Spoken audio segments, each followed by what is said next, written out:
Now, kids, this section is for you. You know, tomorrow is a really special day. Tomorrow, in this very room, there's going to be all sorts of people who will be coming in to vote in our federal election. This church is being chosen one of thousands of polling stations around the country. And all over the country, people are going to be walking into places like this, and they're going to be given a piece of paper and a pencil, and they'll see a list of names on the pencil on the list, and they will choose which candidate they want to represent them in Ottawa in the federal government.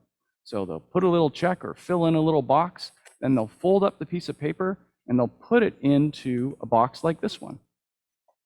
And then all day long, people will be counting all the votes that came through in this box and many other boxes. And tomorrow night on TV and on the internet, we'll find out who won the election and who's going to form the government. You know, here in the sanctuary, the rest of the time, right, we're not voting for elections. We're usually on Sundays talking about the Bible and talking about Jesus and God. And the Bible doesn't mention anything about elections because back then they didn't have elections. Back then, government was really, really unfair. There were kings and queens and emperors. It was usually men who were in charge, and they weren't very nice about it. Often the person in charge was the person who had the biggest army, who could threaten the most violence against other people. And sometimes the only way you got from one emperor to the next was that somebody else said, I want to be in charge, and they got their own army, and they overthrew that emperor, and they took over.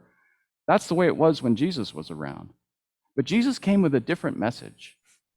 He said, it's not just the people with the armies and the rich people who matter, it's everybody who matters. So he spent his ministry walking around, talking to people who society thought were completely unimportant. People who were sick, people who had different types of mindsets, people who were poor. He talked to women at a time when women were supposed to just be at home taking care of the kids. Emily? And he let them travel with him. He changed everything in terms of how people thought, but it started small. You know, he introduced a new idea that took a long time to grow and grow and grow. But in time, people started saying, well, if Jesus says that I matter, then surely I should get a vote in how our government is run. And that's what happened. In Europe, across the ocean, people started to insist on voting. It started with men who had property, rich men. They got the vote first. But over time, other people said, well, wait a second, Jesus says everybody matters, so I should get the vote too. And so women started saying we should get the vote, and they quoted the Bible to justify why they should get the vote. And about 100 years ago, 101 years ago actually, women in Canada first got the vote, but actually just white women. It took until 1960 before all women of color and Indigenous women got the vote too. And that's not that long ago, all things considered. But you know, so tomorrow it'll be men and women coming in here to vote, but you know, there's still one group who can't vote. Can you guess who that is? It's you. You can't vote. You're not allowed to vote. Kids aren't allowed to vote. Only people 18 and up are allowed to vote. And you know, some people are starting to say that's unfair. The decisions which governments are making now are going to affect you even more than they're going to affect us.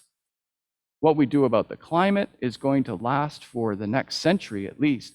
You may live to see the fruit of all of the decisions which our governments are making now, whereas most of us are going to die before it all comes true. So there's the head of the politics department at Cambridge University in England, one of the world's most respected universities, has said, it's time to give children the vote. Kids from the age of 6 onward should be given the vote. Now, I know that many of your parents and grandparents and adults are hearing this going, well, that's not going to work. Kids don't understand politics. They'll never vote. They'll never vote properly. And besides, they'll probably just vote the same way their family votes. But you know what? That's exactly what people said when women asked for the vote. Men said, oh, they don't understand politics. They'll never be able to figure this out. And the same thing was said when people of color wanted to vote too. So, you know, maybe this is something to think about. Maybe kids should get the vote. Campaigns would certainly have to change if politicians had to explain issues in simple enough terms so that children who are still going through school could understand them. And some people have suggested that maybe politicians would stop acting like children in places of parliament if they knew children were watching. Something to think about. But for now, what I would suggest to you before our laws change and you guys get to vote is that if you get a chance to vote in your schools or in the clubs you belong to, take it. Voting is important. Voting is how we assert that everybody matters. And the sooner you start doing that, the sooner the world can start to change in a good way. So I hope that you take on this democratic challenge one way or the other, because when all of us matter, good things get done.